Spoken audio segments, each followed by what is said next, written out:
Welcome to the Laws of Business podcast. Here, we will share the skills you need to make your business a success. Learn about goal setting, productivity, time management, marketing, and much more. Hear inspiring stories with today's best business leaders and join a hub of thousands of passionate entrepreneurs across the world. And now, here's your host, Jamil Jama. Hello, everybody, and welcome to the Law of Business podcast. I'm your host, Jamil Jama, and today we have a real special guest for you, Kim Lambert. And today what we're going to be talking about in this interview is books, writing, publishing, inspiration, and boosting your authority, and also how to tell your story. It's a real pleasure to welcome Kim Lambert. How's it going, Kim? Hi there. Hello, everybody. I'm great to be here today. That's great, Kim. Kim, I better introduce you to everybody before we start this interview. Kim Lambert is a multiple best-selling author. She's a speaker, a writer, a coach, a publishing expert, photographer, and travel writer. Kim has authored more than 20 bestsellers, right? That's right. And you've written 36 books so far, which is just very, very impressive. Yeah, well, the number grows all the time. I think books are one of those things, once you start, it just keeps happening. Definitely. And Kim, I want to thank you so much for taking the time out to do this interview. I appreciate it so much. Thank you. So Kim, you've published many books. You've published 36 books so far. I've actually published more than that, in that I also publish books for other people. Okay. So I have a publishing business and I help bring other people's books to the world as well. So in the last 4 years, we've published well over 50 books. Okay, Kim. Okay. So Kim, my first question for you, Kim, is how did you get started in writing and publishing? That goes back a very long way. My first piece of published work was actually in a national magazine when I was 15, and that was a report on a horse event. And from there, I've always written, but for a long time, I didn't do anything with it. Somewhere along the way, I got convinced I didn't do it particularly well. I think most of us go through stages like that. And I kind of shelved it, and I worked in all sorts of industries. And then in the early 90s, through working in the creation of our business with some friends, we published a hardcover book, which was a very painful process back then. And we went on to shelve that part of the business for a while, and then we published art prints, which was easier until the Chinese market opened up in around 2000, and cheap prints flooded the market, and that kind of didn't work so well anymore. So I put things on hold again, and then as the digital publishing revolution started to cut in around 10 years ago, I started to think about revitalising things with the business and with what I was doing, and went, well, the easiest way to do that, to learn the whole new environment in the publishing market now, is to publish my own work. So I started writing various things, and in fact the first things that I published in that 10 years were some cookbooks, because they were fairly easy to put together and they were things that I knew well. People want to learn to cook as well. Yeah, and I've just evolved from there, and now I write on various non-fiction topics, including how to write, under my own name, and I write fiction under some pen names. And I'm writing more and more fiction, actually, because I now have a dedicated reader base who say, and when is the next book coming out? So that's interesting.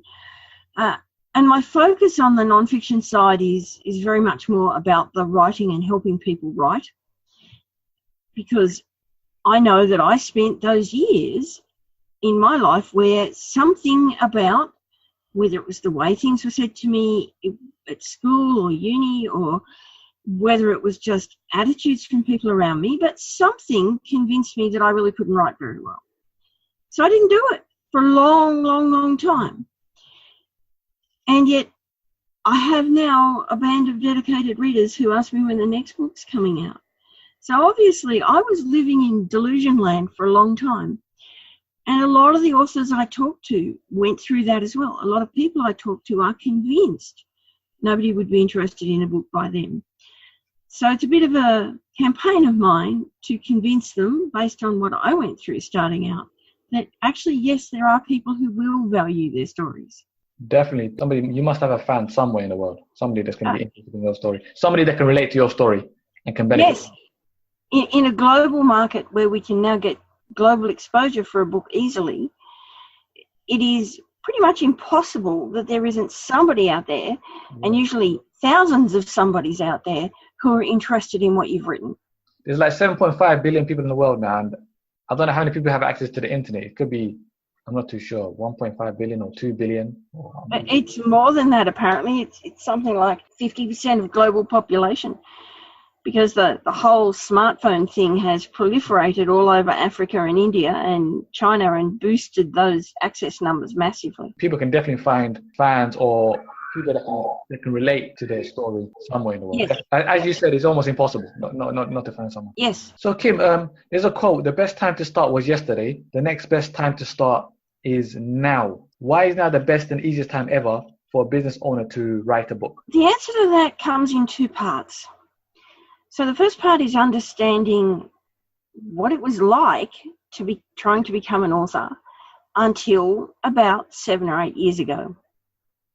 So up until then, there was no easy online self-publishing structure like there is now.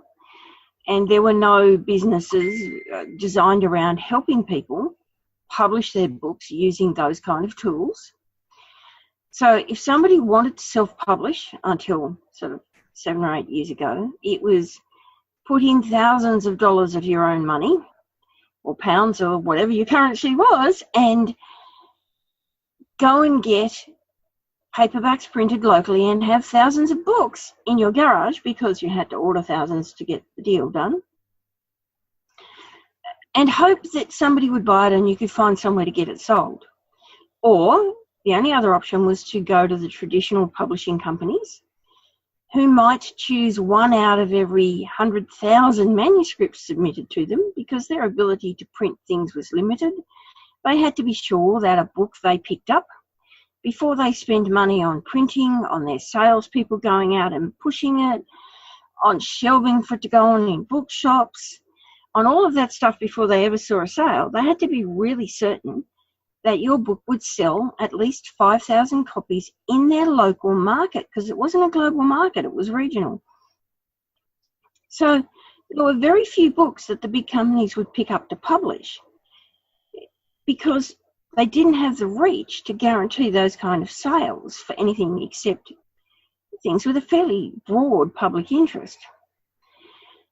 So that meant that until very recently, becoming a published author was very challenging. And as a consequence, it is extremely well respected. The public came to understand that to get published took a lot. So now we have a situation where over the last 7 or 8 years, we've gone from that to many, many tools to become published, whether you want to learn to do it all yourself, or whether you want to work with a company like my publishing business, whose aim is to help people get their book to the world without them having to become a publishing expert, because there's a lot to learn. You can get out there. It's no longer a case of you have to go through some gatekeeper somewhere who decides how much your book will sell. If you want to get your book out to the world, there's a pathway, you can do it.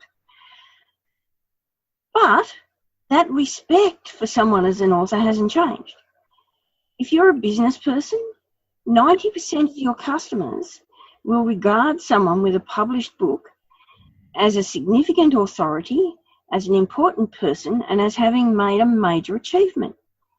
So right now, you can get a book published easily and relatively cheaply, but you'll get the level of respect from it that you might have got had you achieved that 20 years ago, which is a fantastic differentiator as a business. Because if you are a business in a particular area, and you might have, say you've got 5 competitors in your local region who do something very similar to you, who is the customer going to choose when they're trying to pick someone to do their work? They're more likely to pick the person who wrote the book about it. Definitely. It's straightforward marketing. Definitely, that's awesome. I knew a guy that he was on benefits. He was on benefits, and he had like less than £3 in his bank account, and then he wrote an ebook, and then he did a joint venture, and that book and the book was very successful. The ebook was very successful, and then from that success, he was able to build other online businesses, and now he's founded 5 startups so far. Excellent. Just from that ebook. So I'm going to sidetrack you a moment here. Yeah. I don't like the term ebook because in the early days of self-publishing, there were a lot of things pushed out there that were not very well presented. And the term ebook has become associated with cheaper, less significant, lower quality work. So I talk about digital books because in the end, the content is the same. Yeah. You wrote a book. Whether you deliver it to people digitally or as a paperback, doesn't matter. The content is equally valuable. Definitely. We're living in the digital times anyway. Oh, exactly. So I don't use the word ebook because it carries a connotation of lesser value, lesser authority, lesser importance. So I talk about digital books because I also, when I work with people, I encourage them to always do their book as both paperback and digital, because that's incredibly easy these days with the tools and the systems available to us. And digital is just Kindle, right? Kindle or EPUB. So Kindle is Amazon's version of digital books, and it's by far the largest market, simply because Amazon have something like 400 million credit cards on file, and all of those people can one-click buy. But there's also, you've got Barnes & Noble Nook, Sony Kobo, Google Play. There's a massive number of other ebook, like coming from the ebook concept, so electronic digital ways to read, that you can put your book through. So there's another format of book for digital delivery called EPUB, and everybody but Amazon uses the EPUB format. So there's multiple places you can buy your digital book. And there's always still PDF books, which are what the original ebooks, inverted commas, were. But Amazon has, with their Kindle format, by far the biggest part of the market. And Kim, there's another quote I'm going to say. Words may inspire, but only action creates change. What is it about how a book is written that makes it inspire the readers to take action? To answer that, we need to look for a minute at about what inspiration actually is, where it comes from. This is also one of the interesting things when I talk to people who are thinking about writing a book, and they will say, oh, my story is not very interesting, or, but I've failed so often along the way. This might be successful now, but it's not a wonderful story. And I will say, no, it actually is the kind of story that people want to read. Because people are compulsive voyeurs. This is why reality television works. This is why people buy books about true life crime and all sorts of things like that. So having a story that has all your fails and things in it is what engages people. Being vulnerable and putting it out there is what engages people. And what happens when you do that is that you trigger empathy. People empathize with the situation you're in, the stuff you tell them about what happened. They start to connect with you emotionally through seeing that no holds barred version of what happened. Yes. Because you become a real person to them. If you only tell them the good bits, it just doesn't seem real, because they know that not everybody has a perfect life. In fact, very few people, if any, have a perfect life. So when you create that empathy, then people start to become connected with it. They start to feel like if you did it going through all of that, maybe they can do it too. It makes it become possible, whatever it is they're challenged with that they relate to, that you might have overcome. As soon as they start to think that way, you are inspiring them. And from inspiration comes motivation, and from motivation comes action.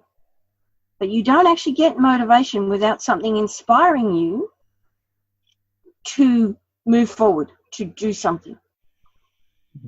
And the inspiration comes from the empathy and the emotional connection. Yeah. And stories trigger that, right? Absolutely.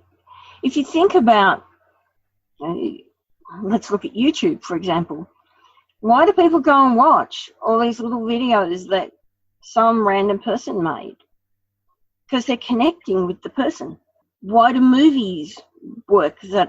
Because people connect with the people in the story. They become immersed in it. Why does fiction work in any form, whether that's a paper book or whether you're reading it digitally, whether it's movies? Anything that tells a story is likely to suck people into the story, engage them, and get them connecting. And Kim, the time we're living in fast times these days.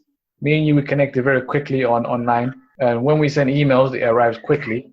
So there's a need for speed for many things. But is it really possible to write a book in 3 days or less?